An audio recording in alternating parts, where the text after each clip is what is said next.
This is Genesis, and you're watching Dante's Boxing Nation.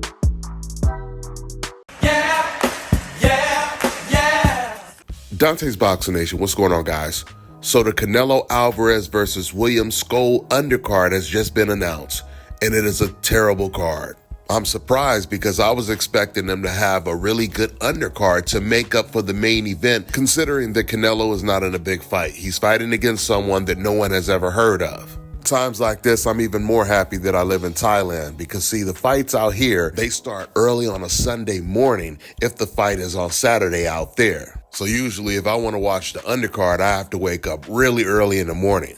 See, now because this undercard is so terrible, I could just pretty much sleep through the entire undercard and wake up just for the main event. But the only fight that's worth watching on the undercard is Mark Bakole versus Efe Ajagba. That's a very significant fight. The winner of that fight will be thrown into title contention. And we also get to see if Bakole can bounce back from that knockout loss against Joseph Parker. Bakole, he took that fight on a couple days' notice. He was way out of shape. He didn't even start training camp yet. He was like 30 pounds overweight. It's like he took the fight just hopping off the couch. And he paid dearly for it. He got knocked out. So we'll see if he can bounce back from that. It's not that easy to bounce back from knockouts in the sport of boxing. But the heavyweight division is a little bit different. The Bakole fight, it should have been the co-main event on this card.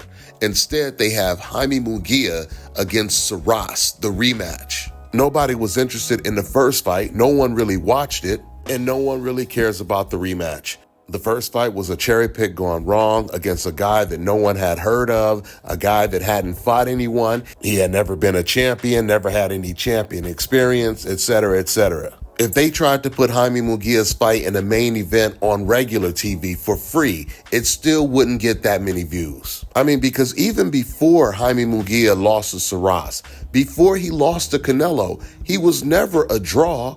And he was always cherry picking his entire career, and he was never really a big draw. Despite the fact these race fans claim they love to see fighters that hit and get hit.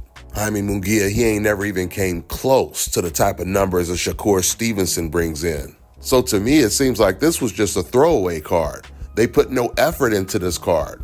Maybe because they're so focused on Canelo's next fight against Terrence Crawford. So they felt that they would just fill this card up with a whole bunch of fights that fans don't want to see. But some fans will definitely tune in or pay to watch this just because they want to see the Canelo Alvarez fight, because they know what that fight sets up next.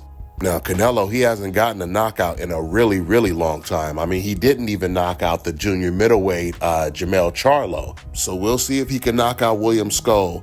Only thing I know about William Scull is, he's mainly a counterpuncher. He's taller than Canelo. He doesn't have any type of blazing speed. He doesn't have any power. He's 23-0 with 9 knockouts. And he doesn't have the best defense, but I wouldn't say it's the worst.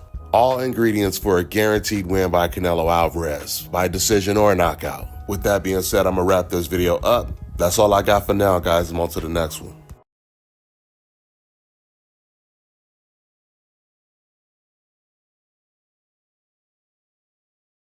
All right, now check this out, guys. If you're looking to repair eczema scars, burns and bruises, dark spots and blemishes, the fever blisters, diabetic ulcers, this right here is the perfect product for you guys. It's called Elo Deki Face and Body Oil. Athletes and top-ranking boxers, they're also using it after training to reduce swelling, inflammation, and to ease the pain. So get yours today. Go to elodeki.com, like them on Facebook, and follow them on Instagram. Let me tell you guys about Issa Israel Law Firm. It is a full-service legal practice based in Denver, Colorado, an emerging hub for combat sports and high-altitude training. If you're a fighter inside or outside of the ring and you need a law firm you can trust to fight for you, visit thefighterfirm.com or email help@iilawfirm.com. Legal representation is usually limited to plaintiffs or defendants in Colorado, but iFirm can help anyone in the world with trademarking their business name, logos, and U.S. immigration issues. This brother has been my attorney for a while and helped guide me through all kinds of business and civil issues, so make sure you guys go to thefighterfirm.com.